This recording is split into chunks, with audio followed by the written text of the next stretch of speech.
Ники, снимай, за да се види. Идеален си, брато. Толкова път прескочи според мен. Даже краката ти стигат до средата на дървото. Не, луда ли си? Според мен си ти вече си го прескачаш. С мен. Този път беше по-добре, къде си го път. Да. Това е това. Знаеш, фокус е точно с него. Да, и ти. Обаче... Имаш го вече, давай. Кой е така? Вече виждаш. Градинерът ще се чуди какво се му се случил с тревата. Така. Това Пека ти казвам, че место изправил с коли. Аз бих се изправил, но ти може ме удариш за места. Не, те ще прескочиш. Мен ще прескочиш. Това да искам така, че и мен не мога да прескочи, ще стои до тази лодка. Как ще го прескочиш там? Аз съм ти върху стъпките, бе. Абе, как ще го прескочиш? Не мога. Абе, как? Добре, Боби, стой и аз ще си приготвя колата за каране към него. Не знае кой от двамата, дали?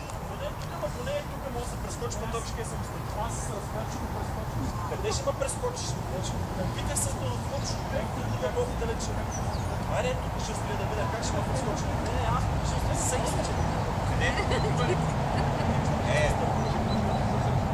Я прескочи банката сега.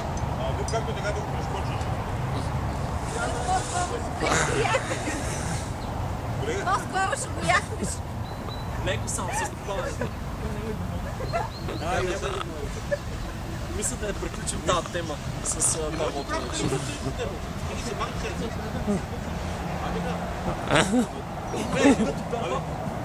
Абе, Не, къде ще стюмиш пеликата, така ми се струва. Каче да се вие, да не пак се задържиш. ама ние не претензираме, че може. Чекат пиян смок. Леко!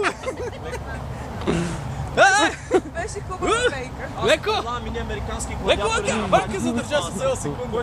Кой ще остане повече на пейката? Пусни клона! Пусни клона, бе! Бе, пусни клона! Разпери ръцете, ще имаш по-голяма... Добре, издържах 5 секунди. Аре, ще играем един срещу друг, как че тя се...